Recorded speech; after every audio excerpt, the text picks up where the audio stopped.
I woke up to find a certified letter shoved into my mailbox, and as I ripped it open at my kitchen table that December morning in Maple Ridge, Minnesota, I realized my life was about to become a battlefield of passive-aggressive suburban warfare.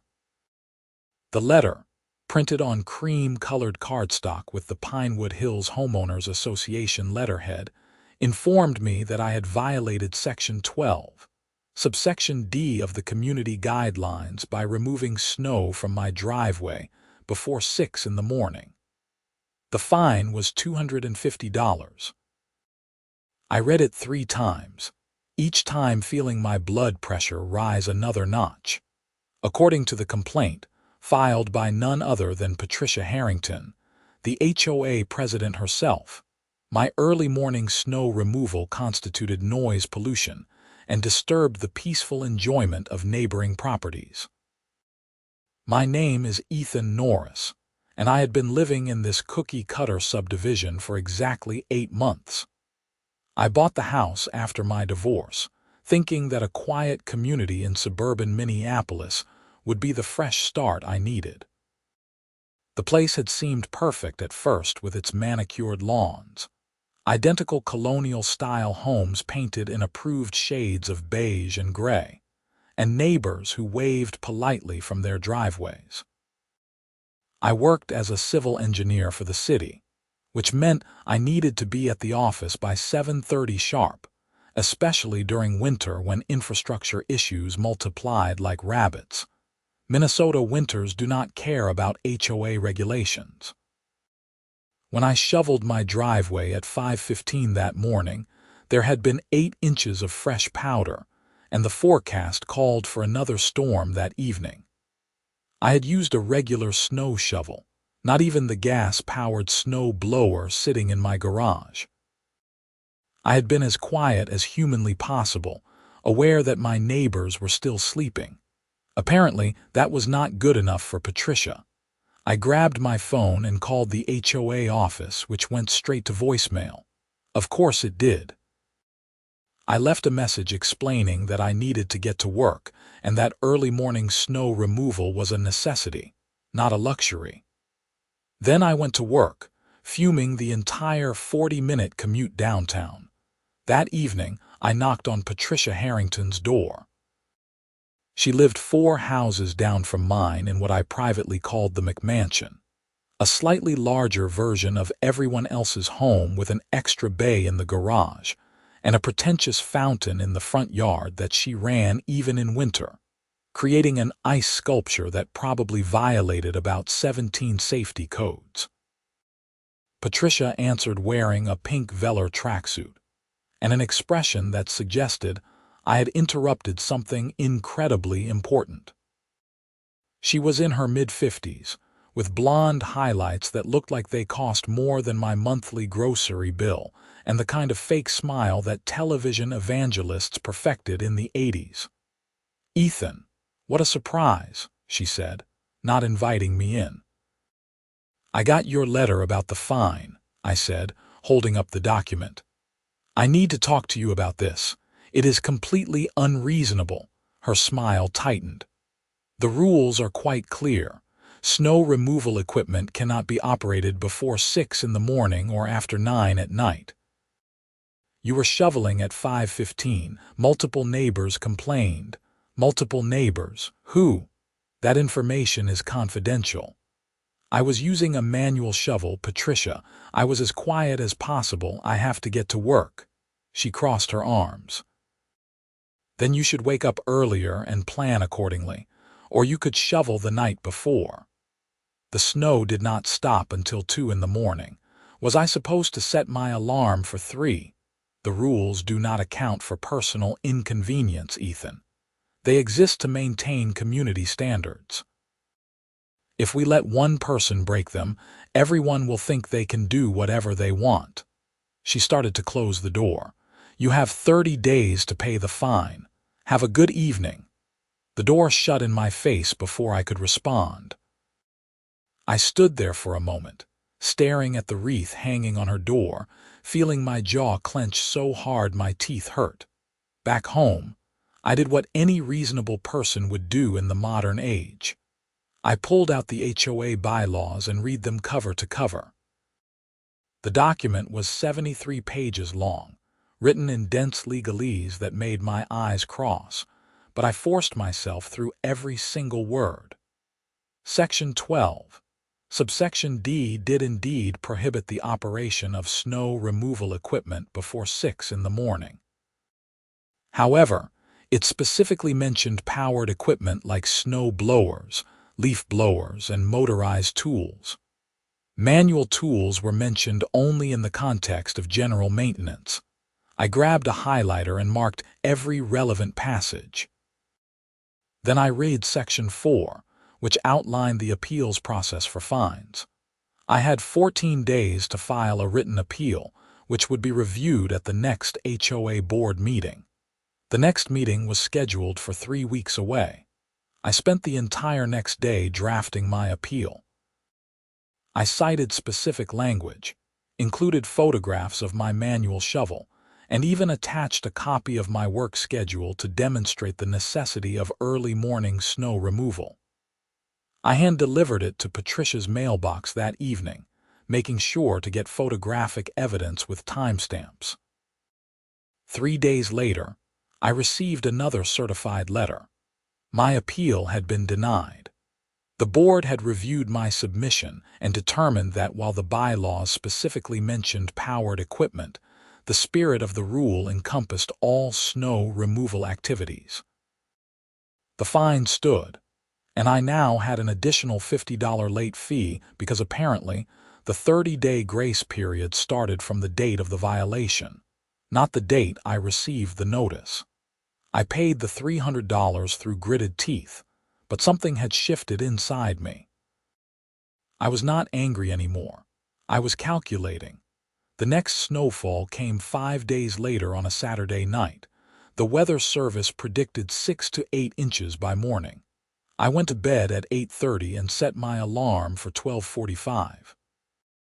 When it went off, I dressed in my warmest clothes, grabbed my shovel and walked out to my garage. Then I hauled out every work light I owned. I had 6 heavy-duty LED floodlights, the kind used on construction sites. I positioned them around my driveway, angling them to provide maximum illumination.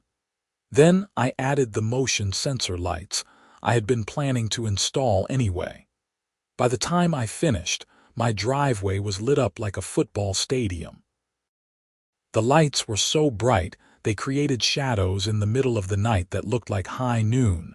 At exactly 1 in the morning, I started shoveling. The snow was still falling, fat flakes that sparkled in my artificial daylight.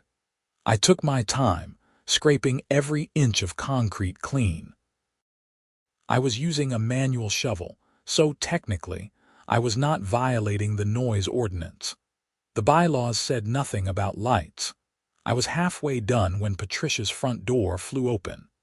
She came storming across her lawn in a bathrobe and boots, her face twisted with fury.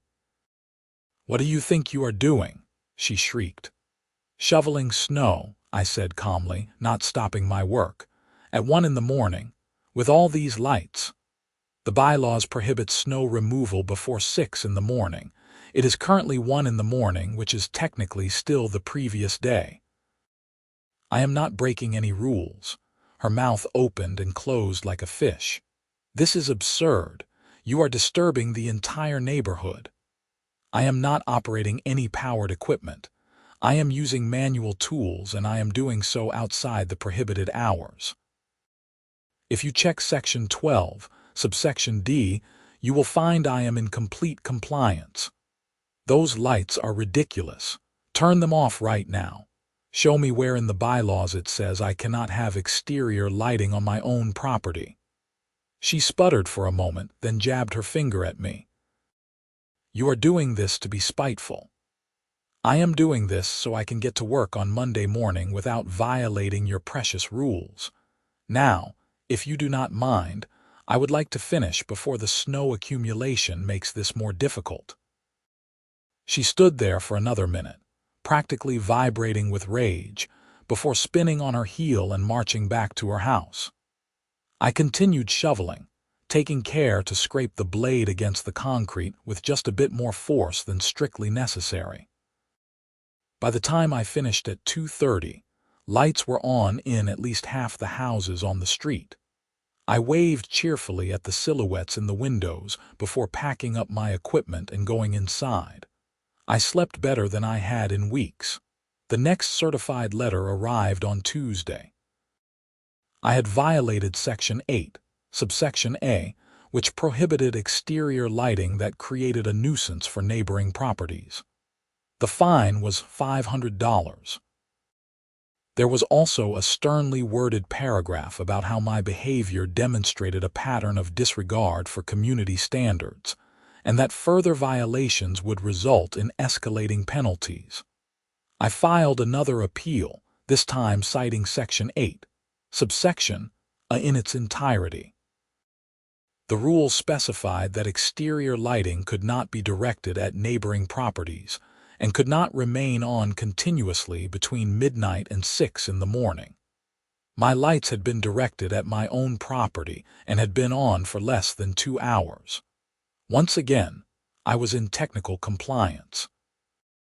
This appeal was also denied, though it took the board slightly longer to respond. The reasoning was similar. While I might be following the letter of the law, I was clearly violating its spirit. The fine was increased to $750 due to what they called aggravating factors. I did not pay this one. Instead, I called a lawyer. Marcus Chen had his office in downtown Minneapolis and specialized in HOA disputes.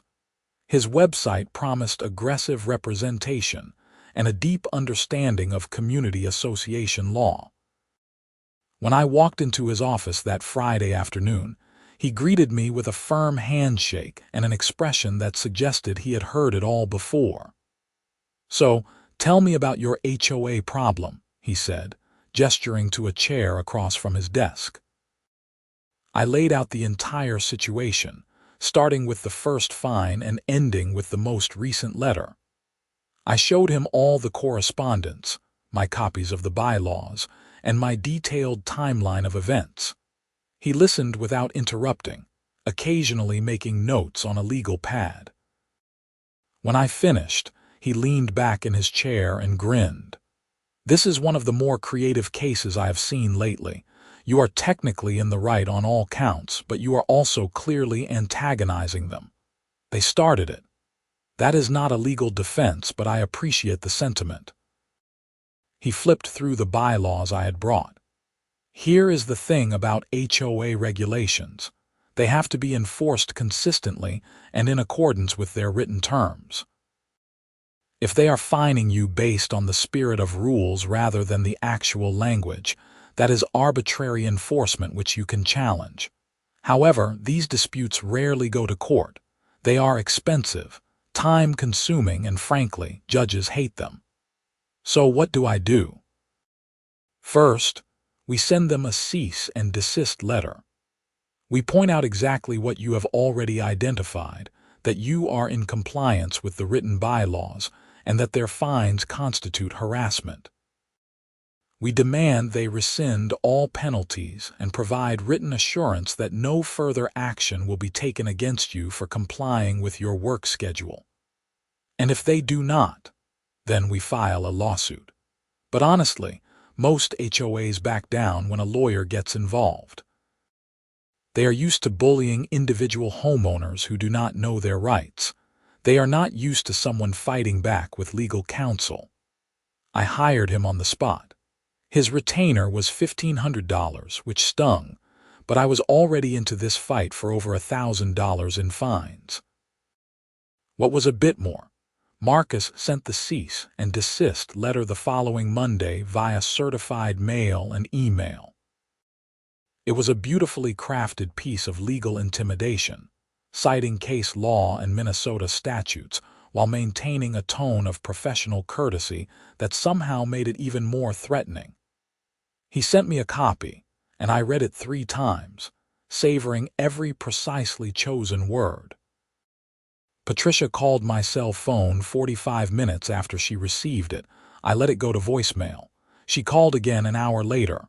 Voicemail again. The third time she left a message. Ethan, this is Patricia Harrington. We need to discuss this lawyer letter you sent. This is getting completely out of hand. I am willing to meet with you to find a reasonable solution. Please call me back. I forwarded the voicemail to Marcus. He called me that evening. She is rattled, he said. That is good, but do not talk to her directly. All communication goes through me now. If she contacts you again, refer her to my office. Patricia did contact me again. She showed up at my door on Wednesday evening with 2 other board members. A thin man named Douglas Pemberton, who lived on the next street over, and a woman named Sharon Liu, who I had occasionally seen walking her dog. They all wore serious expressions and were dressed like they were heading to a business meeting. We need to talk, Patricia said. Contact my lawyer, I replied, starting to close the door. Douglas put his hand against the door. Just hear us out, please. We do not want this to turn into a legal battle. Against my better judgment, I let them in. They sat on my couch while I remained standing, arms crossed. This has all gotten out of hand, Patricia began, using her reasonable voice. I think we started off on the wrong foot, and I take some responsibility for that. The board has discussed your situation, and we are willing to rescind the fines if you agree to work with us on finding a solution that works for everyone. What kind of solution? Sharon spoke up. We understand you need to get to work early. What if we amended the bylaws to allow snow removal starting at 5:30 instead of 6? That gives you time to clear your driveway without disturbing people in the middle of the night. And the fines I have already paid. There was a pause. Patricia's smile looked painful. We can refund those, all of them, including the first $300. Yes, all of them. I let the silence stretch out. They were offering me exactly what I wanted. The smart play was to take it, declare victory, and move on with my life. But something about Patricia's expression made me hesitate. She looked like someone who had swallowed glass. I will think about it, I said. I need to discuss this with my attorney. They left looking frustrated but hopeful. I called Marcus as soon as they were gone. They are scared, he said after I explained the offer. The fact that they came to your house means they know they are on shaky legal ground. If we take them to court, they will lose, and they will probably owe you attorney fees on top of the refund. But here is what concerns me. They can amend the bylaws whenever they want with a board vote. What stops them from giving you this concession and then making your life hell in other ways? That is what I was thinking. Let me counter-propose. We demand the refund, a written apology, and a binding agreement that you can conduct necessary property maintenance at any reasonable hour as long as you use manual tools. We define reasonable hour as between midnight and 10 p.m. We also require that any future complaints against you be accompanied by specific evidence and that you be given the opportunity to respond before any fines are levied. Will they go for that? Only one way to find out. Marcus sent the counter-proposal the next day. This time, Patricia's response took longer. A week passed, then 2. During that time, we got another significant snowfall, and I made sure to shovel at exactly 5:45 in the morning, fully compliant with even their interpretation of the rules. My floodlights stayed off, and I was as quiet as possible. Nobody complained. The response finally came in the form of a formal letter from the HOA's attorney, a woman named Jennifer Caldwell from a firm in Edna. The letter rejected our counter-proposal, but offered a modified compromise. Full refund of all fines, an amendment to the bylaws allowing snow removal starting at 5:30, and a provision that any future complaints would require photographic or video evidence before fines could be assessed. It was not everything we wanted, but it was substantial. Marcus advised taking it. "You have won," he said. "You got your money back, you got the rule changed, and you got protection against frivolous complaints. Do not let perfect be the enemy of good." He was right, but agreeing to the settlement felt like letting Patricia off easy. Still, I signed the papers. I received a check for $300 the following week, and the amended bylaws were distributed to all homeowners at the end of the month. I thought that was the end of it. I was wrong. The harassment started small. First, I got a notice that my trash cans were visible from the street outside of collection days, a violation of Section 15, subsection C. I checked. My cans were in the same place they had always been, tucked beside my garage and barely visible unless you were specifically looking for them. I moved them further back anyway, not wanting to give Patricia any ammunition. Then I got cited for having an unapproved doormat. Apparently, the burgundy welcome mat my sister had given me for Christmas was not on the list of approved colors.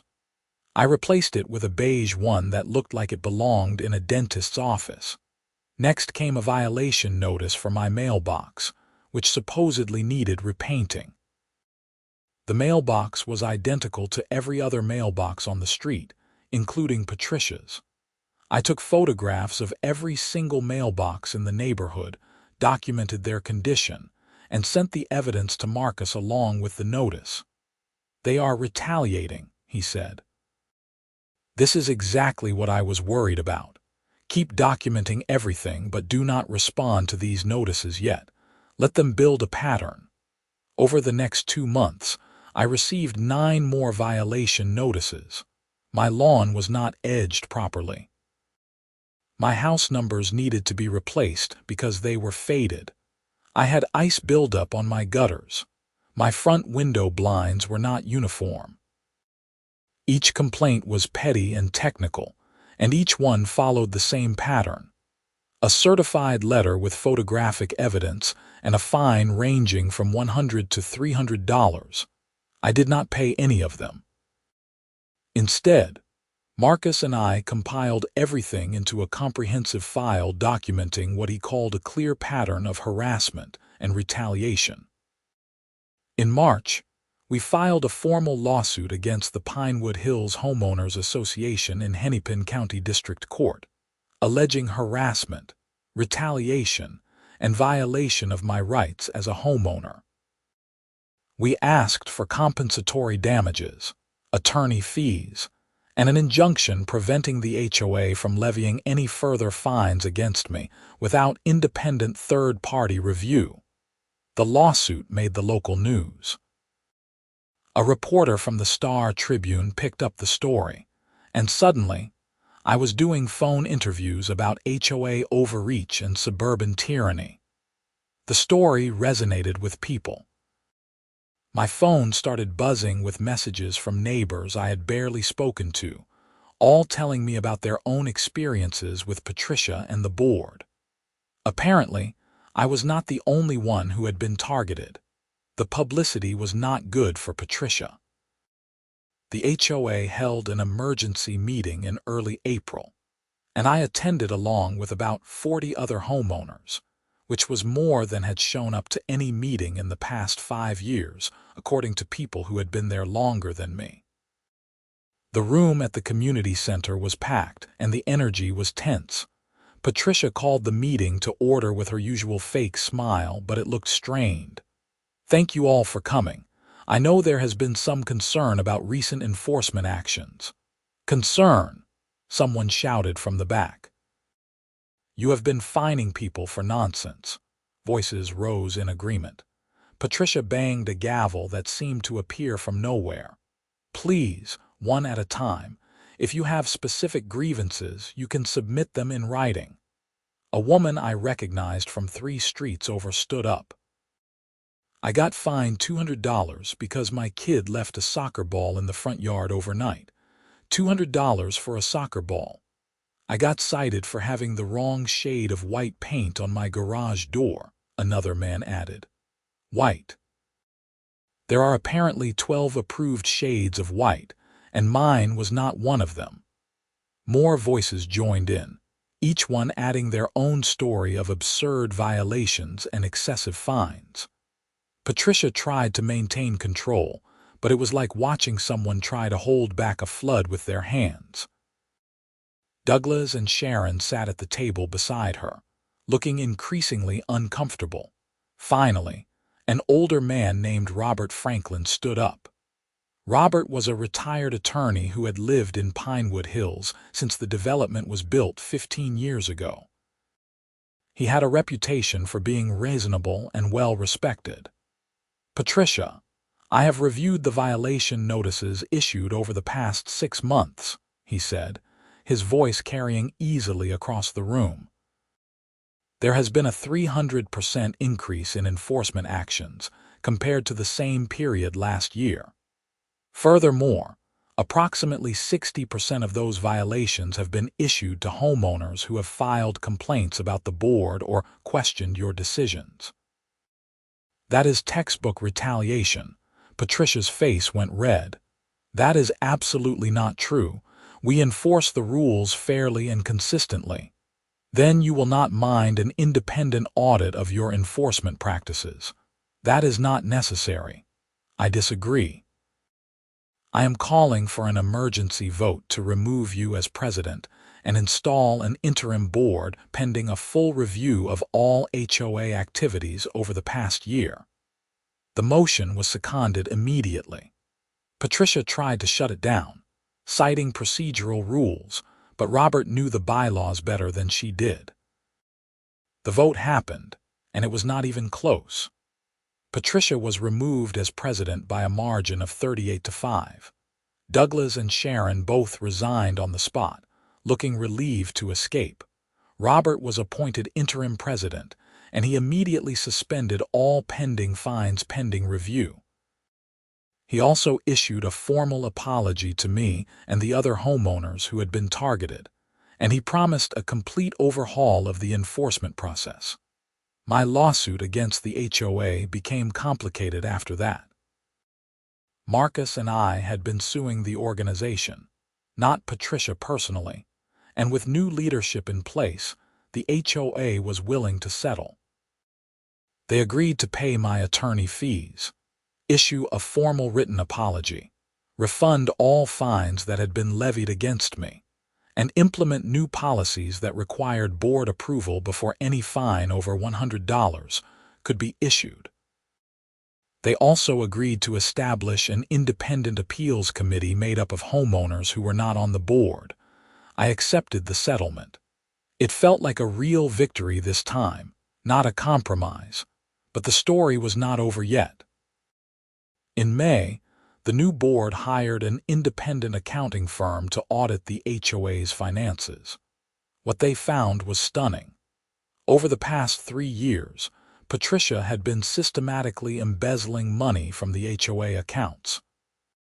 It started small with unauthorized reimbursements for expenses that were personal rather than community-related. Then it escalated to direct transfers into her personal accounts, all disguised as payments to contractors or service providers. The total amount was over $75,000. Robert called the police. Detectives from the Maple Ridge Police Department showed up at Patricia's house on a Tuesday morning in early June. I was not there to see it, but several neighbors were, and the story spread through the community like wildfire. Patricia was arrested on charges of theft by swindle and fraudulent practices. The video of her being led out of her house in handcuffs made the local news that evening. The criminal case moved slowly, as these things do, but I followed it closely. Patricia hired an expensive defense attorney and tried to argue that the money was legitimate reimbursement for her time and effort running the HOA. That argument fell apart when the prosecution showed that she had forged invoices and created fake vendor accounts. In October, she accepted a plea deal.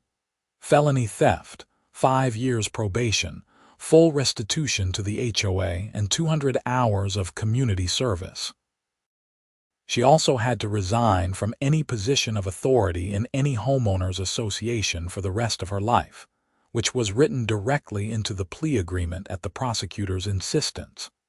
The restitution payments would be coming from the forced sale of Patricia's house. She moved out in November, and the place sold in January to a young couple with twins who seemed genuinely nice. I helped them carry boxes the day they moved in, and we ended up having coffee in their kitchen while they told me about their plans for the place. "We heard there was some drama with the previous owner," the husband said carefully. "You could say that," I replied, and gave them the abbreviated version of events. The wife laughed. "So you are the guy who shoveled snow at 1 in the morning with all those lights. That is amazing." It seemed like a good idea at the time. It was a good idea. Sometimes you have to fight back against petty tyrants. She was right. Sometimes you do. The new HOA board with Robert as president turned out to be reasonable and competent. They focused on actual community needs like maintaining common areas and organizing neighborhood events, rather than measuring the height of grass and counting the approved shades of beige. Enforcement actions dropped by over 80%, and the few that were issued were for legitimate safety violations or genuine problems. I settled into life in Pinewood Hills for real this time. Without the constant stress of waiting for the next absurd violation notice, the neighborhood actually became pleasant. I got to know my neighbors beyond just waving at them. We had block parties and cookouts. I joined the volunteer committee that maintained the community park, which mostly involved picking up litter and organizing the annual spring cleanup day. My work situation improved too. The city promoted me to senior engineer in February, which came with a raise and slightly more flexible hours. I still had to be in early most days, but now I could work from home occasionally when the weather was bad. I started dating again, something I had not had the mental energy for while dealing with Patricia's campaign of harassment. The woman I met, Claire, was a teacher at one of the local elementary schools. She had never heard of my HOA battles when we matched on a dating app, which was refreshing. On our third date, I told her the whole story while we shared appetizers at a restaurant in downtown Minneapolis. "You sued your HOA over shoveling snow," she asked, grinning, "and won. Multiple times, technically. That is the most Minnesota thing I have ever heard. Is that good or bad? It is good. You stood up for yourself. A lot of people would have just paid the fines and been miserable." She reached across the table and squeezed my hand. "I like that you do not let people push you around. We have been together for 8 months now, and she is talking about moving in when her lease ends in March. The house feels less like a temporary landing spot after the divorce and more like an actual home. I repainted the spare bedroom and turned it into a proper office. I replaced the builder-grade light fixtures with something that actually has personality. I even installed a small fountain in the backyard, partly because I like the sound of running water and partly because I knew Patricia would have hated it. The lawsuit settlement money, combined with what I saved by not having to pay all those bogus fines, went into a fund I am calling my Freedom account. It is there in case I ever need to fight another battle against bureaucratic nonsense, though I hope it never comes to that. More likely, I will use it for a vacation. Claire wants to go to Iceland, and that sounds pretty good to me. The other homeowners who had been targeted by Patricia also got their money back.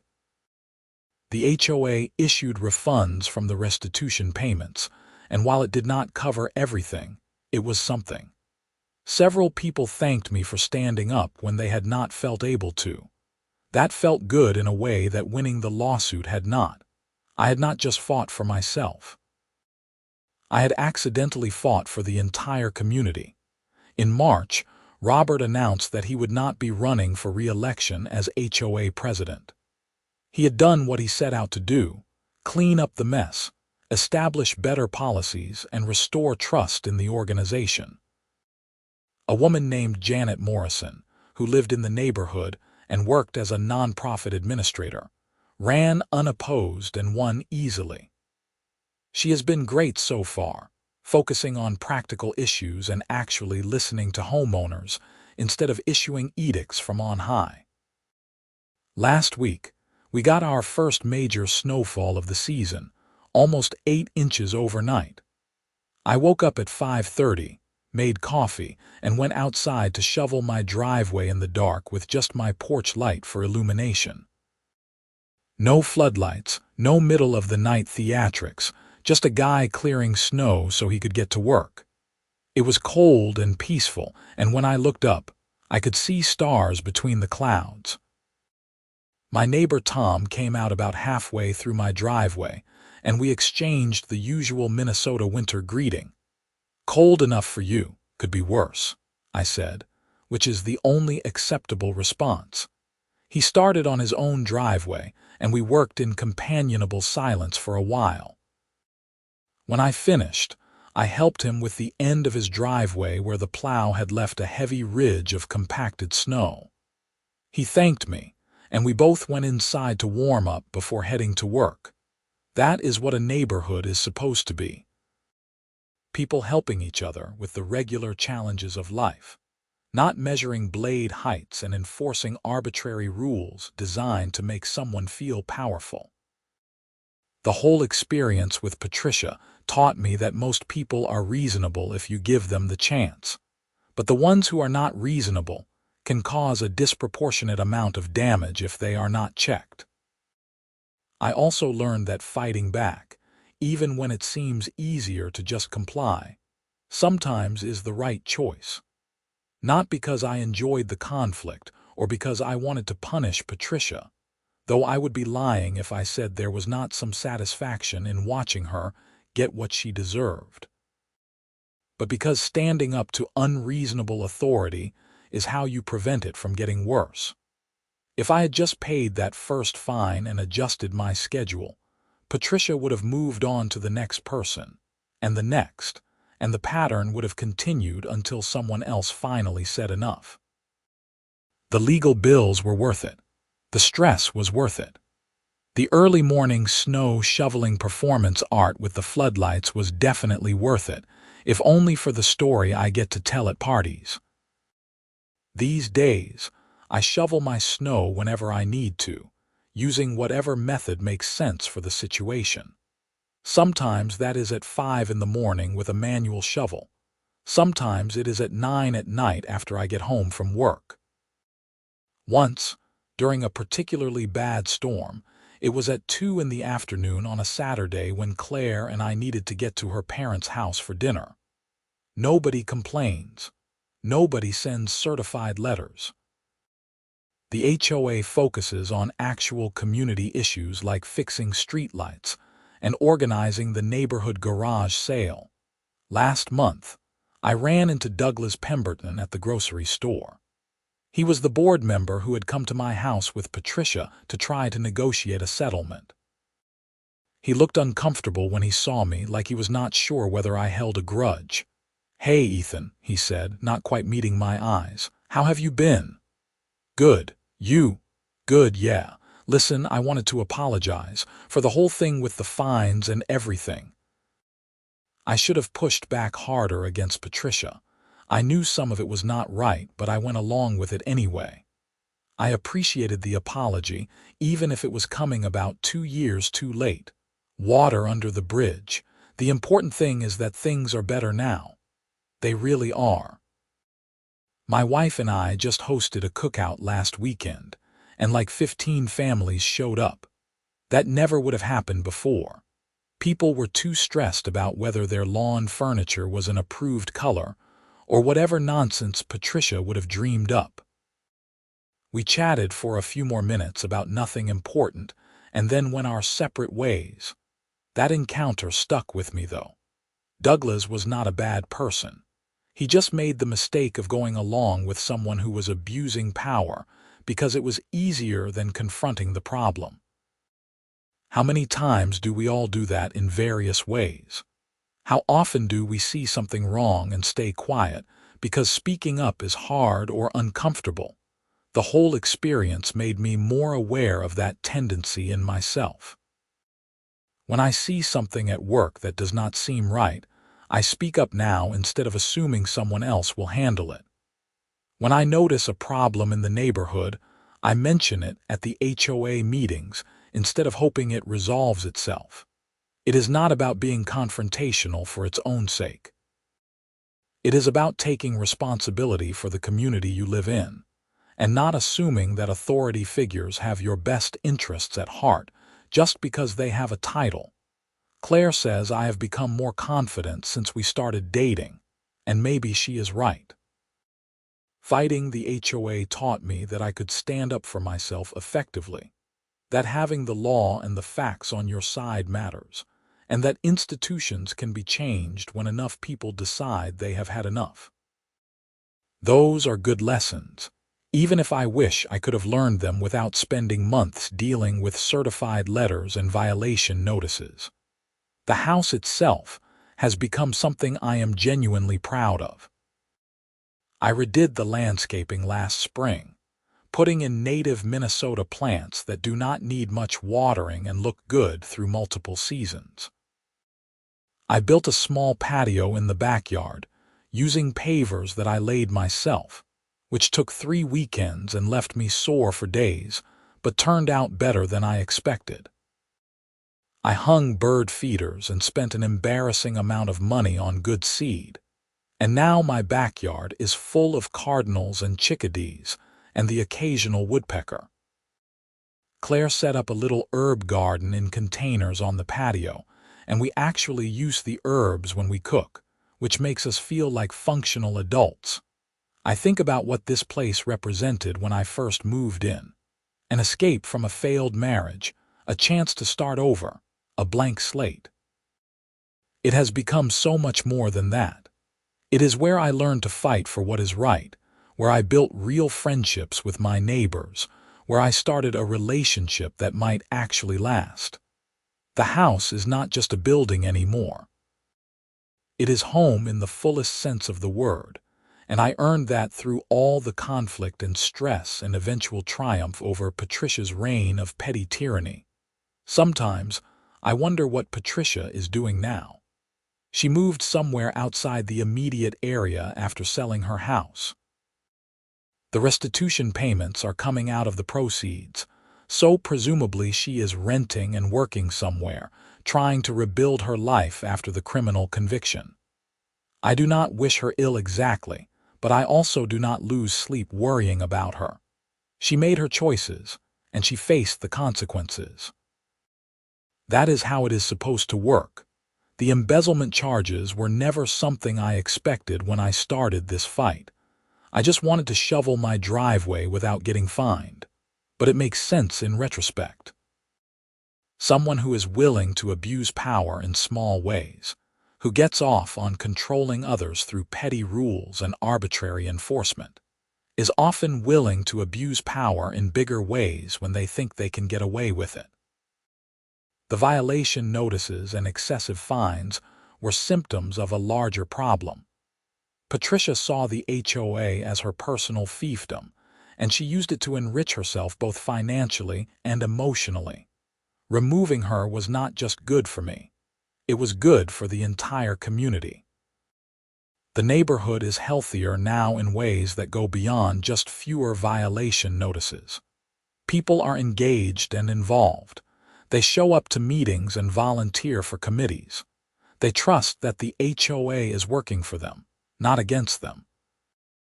That trust is the foundation of any functional community, and it was completely absent when Patricia was in charge. I got an email last week from someone I did not know who lived in a different suburb of Minneapolis.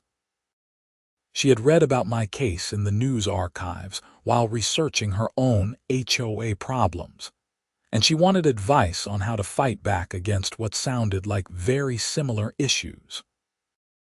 I spent an hour on the phone with her, walking through the process I had gone through, documenting everything, reading the bylaws carefully, finding a good lawyer, building support among neighbors, and not backing down when they tried to intimidate me into compliance.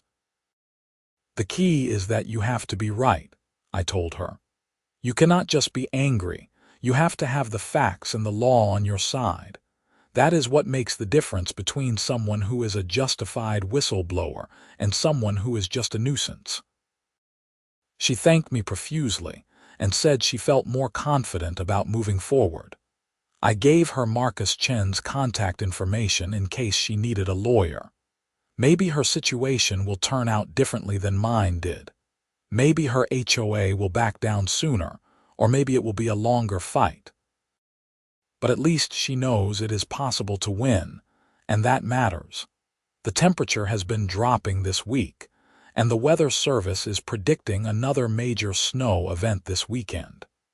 8 to 12 inches, starting Friday evening and continuing through Saturday morning. I have already filled the gas tank on my snow blower, though I will probably still start with the manual shovel for the first pass. I like the exercise, and there is something meditative about the rhythm of scooping and throwing, scooping and throwing. I will do it at whatever time makes sense based on when the snow stops and when I need to go anywhere. I will not worry about whether it is before 6 in the morning or after 9 at night. I will not wonder if my lights are too bright or my shovel is scraping too loudly. I will just clear my driveway like a normal person taking care of their property. And that is exactly how it should be. Claire is coming over Friday night before the snow starts. We are planning to make soup and watch movies, and if we get snowed in on Saturday, we will dig out together whenever we feel like it. Maybe we will build a snowman in the front yard, which I am pretty sure used to be a violation of some obscure rule about lawn decorations. Not anymore, though. Now I can build a snowman if I want to, or not build one if I do not, and either way, nobody is going to send me a certified letter about it. That freedom, the simple freedom to live in my house without constantly looking over my shoulder for the next arbitrary violation, is what I fought for. It is what made all the stress and expense and conflict worthwhile. Everyone deserves to feel secure in their home, to know that as long as they are being reasonable and following sensible rules, they will not be harassed by people who enjoy exercising petty authority. I am not a revolutionary or an activist. I am just a guy who wanted to shovel his driveway early in the morning so he could get to work on time. But sometimes that is enough. Sometimes standing up for something small is how you end up changing something big. The fight against Patricia and the old HOA board started with snow removal and ended with embezzlement charges and systemic reform. I could not have predicted that trajectory when I first got that letter about the $250 fine, but I am glad I did not just pay it and move on. The sun is setting earlier now as we move deeper into winter. By the time I get home from work, it is fully dark, and the Christmas lights that people are starting to put up are visible all along the street. The neighborhood looks almost magical with the decorations reflecting off the snow. And for the first time since I moved here, I feel like I am really part of this place. Not just a resident, but a member of a community that I helped shape into something better. Tomorrow morning, I will wake up, make coffee, and get ready for work. If there is snow on the ground, I will shovel it at whatever time is convenient. If someone has a problem with that, they can file a complaint through the proper channels, and it will be reviewed by reasonable people who understand that snow removal is a necessity in Minnesota winters, not an opportunity for power games. That is how it should work. That is how it works now. And that makes all the difference.